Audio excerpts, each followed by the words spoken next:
This is the outside of the Auto Sleeper Warwick Duo. If I firstly move to the gas tank fill just here, to remove the cap, just push in, twist, and it will then pop out. Our UK gas fillers just slide over the top of this section just here, and then it's just a matter of pulling a lever around and then pulling that lever towards you to lock the nozzle onto the side of the van, and then just hold down a button on the pump itself and pop in as many litres as you want, or just wait until it clicks off exactly the same as a fuel pump would. And then it's just a matter of releasing that lever, twisting it back round and pulling it off. This centre part here is just to screw in continental adapters. And then to view how much gas is in the tank, just come to the driver's side and you can see it just here. You can only view it when the engine is running, and you'll get a series of green lights that will slowly go out as you use the gas.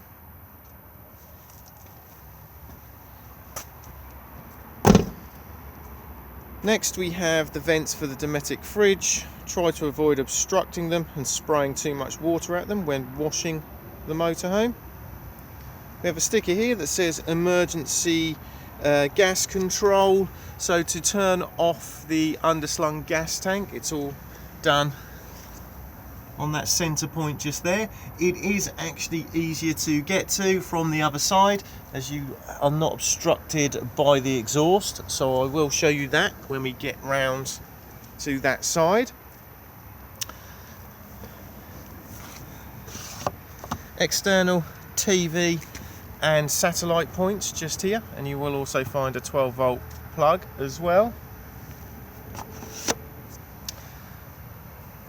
And then we have the whale water fill point just here. So with this van you are supplied with this whale collapsible filler hose. You'll see that on one end it's just a standard hose lock, and then the other end plugs into the side of the van. Just pop it in so it clicks into position, and then once you've done so, just slide down to lock it in, and then just turn on the tap, and then make sure that the 12 volt is on inside the motorhome and you've activated the water fill button, and then it will commence filling up the fresh water tank. The beauty of this is once the tank is full, it will automatically cut itself off. And if you're on a fully serviced pitch with your own tap, you can literally just leave that tap turned on and it will then just constantly replenish the tank. To remove it, just slide up, push in the two blue buttons and then just pull towards you.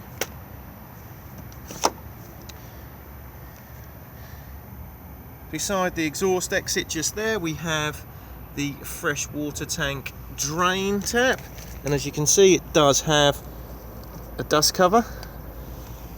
And then beside that is the flue for the boiler itself. Again, just make sure that nothing is obstructing it. Mains hookup point just here, and just remember that when you are removing it to also push down on this blue lever just here to allow it to release.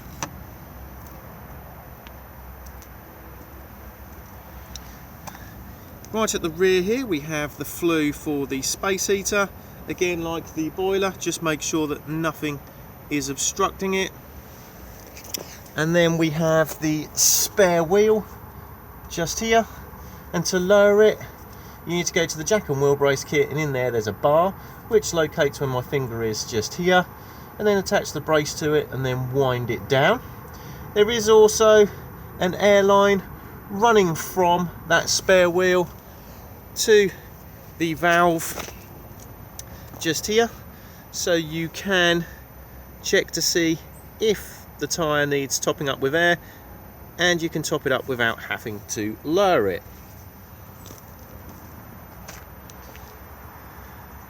At the rear we have the reverse camera, and then we can enter the vehicle from here as well.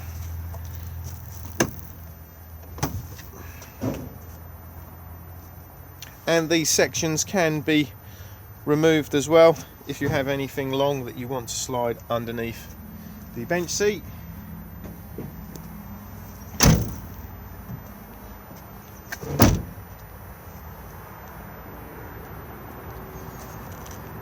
External barbecue point just here. So you'll see at the moment that the barbecue adapter is still attached on a cable tie. So remove this and then attach the hose of the barbecue to this rib section here and secure it with a Jubilee clip. The other end then just plugs in where my finger is here and will lock into place, and then it will allow you to turn the gas on. To remove it, just push the collar up and it will then release itself.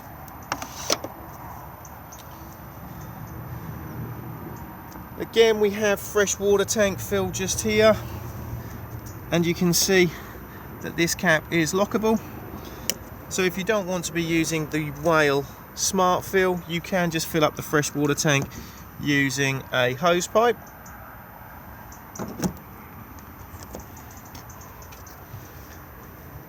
And then we have a grey water drain just here, so anything that goes down the plug holes goes into the holding tank and then drains off at this point here.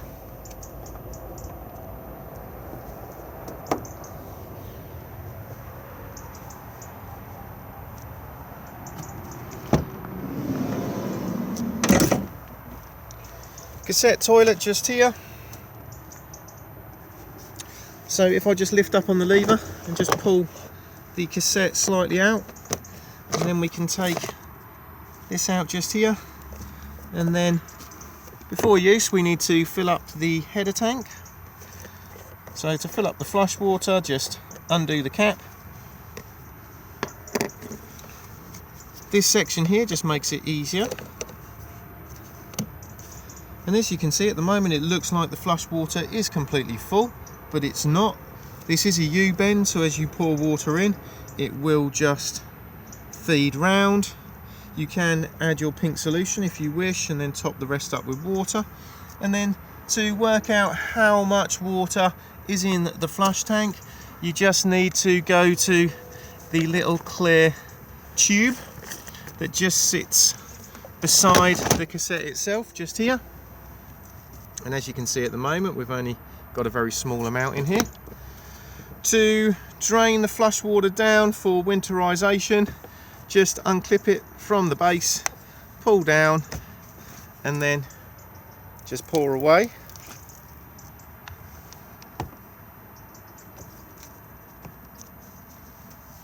To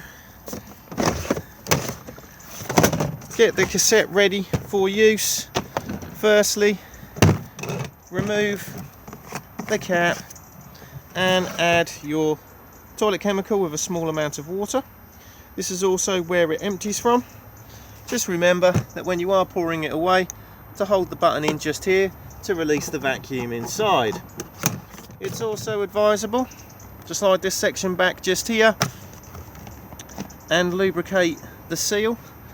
Thetford do their own seal lubricant, but any silicone based lubricant is fine, and by turning this section here allows access inside the cassette for additional cleaning. All of these cassettes now are on wheels with extendable handles.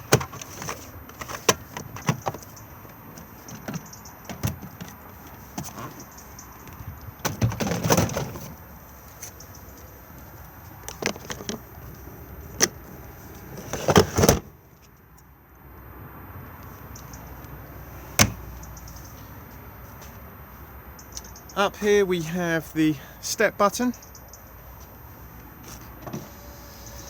The step will automatically put itself away when the engine is started. And then we have the awning light on and off. We have the main top lights, main isolator switch. They are touch lights, so they do need to be touched first.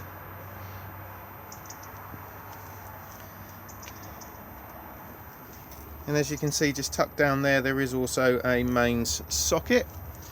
If I now just put the step away again for a moment, I will now go underneath the van so you can now see that gas tank more clearly just here. So if you do need to isolate the gas, you just unflick and remove the front, and then you can turn the gas on and off at this point just here. The regulator for the gas tank is just here, and it is a crash safe one. So basically, I don't know if I can get it on the camera, but I will give it a go. But just tucked up here where the regulator is, there is a little yellow button that just sits on the regulator itself. There you go, you can see it. And these can sometimes be triggered if you go over a bump quite violently. So if you are getting no gas into the van, just come to this point here and hold this button in for about 5 seconds to reset it.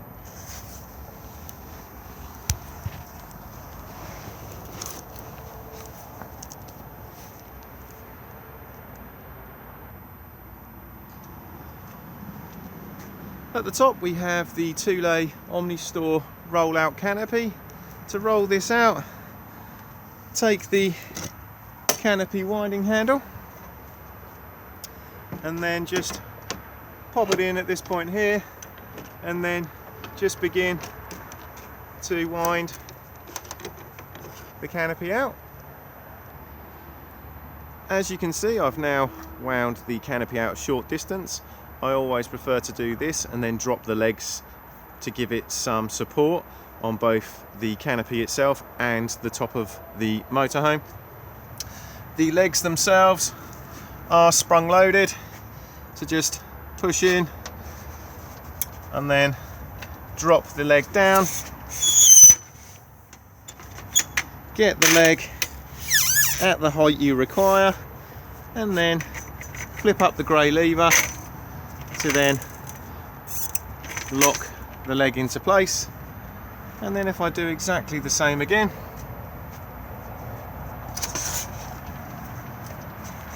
and again extend the leg to the height I require,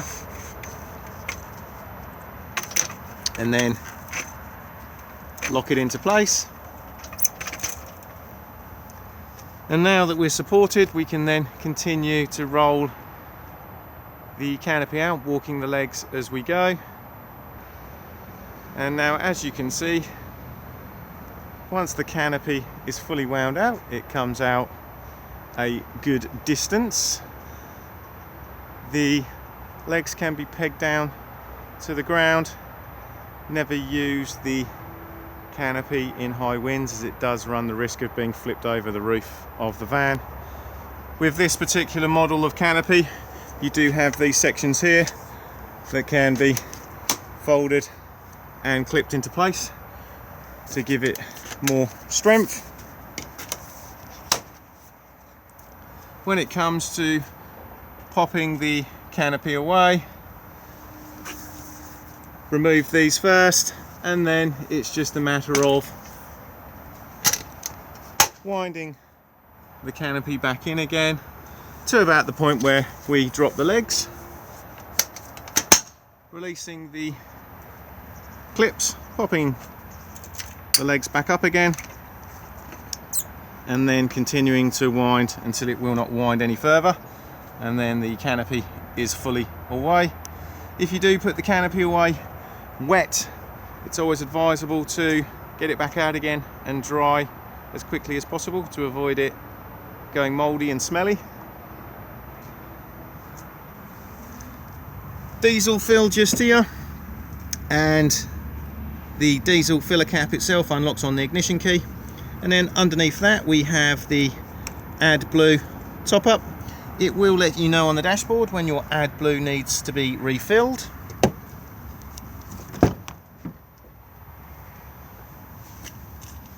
Tyre pressures just here. Jack and wheel brace kit all underneath the passenger seat. Vehicle battery is located underneath the floor of the cab just here, and we have bonnet release just here. This particular model of vehicle is fitted with Alco top-up suspension bags just at the back here. So there's one on each side, and they can be inflated and deflated. And this is done on the driver's side. So if I now just move around,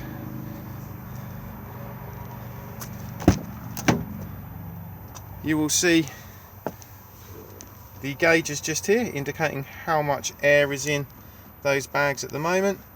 They're topped up and let down just on the valves just here. So just take off the dust cap, and then either using a foot pump, hand pump or a compressor, just top them up. To let them down, you can just push on the end.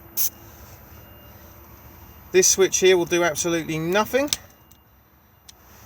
This would be if you wanted a small compressor installed underneath the driver's seat, so you could then inflate the bags using that, but that is an optional extra.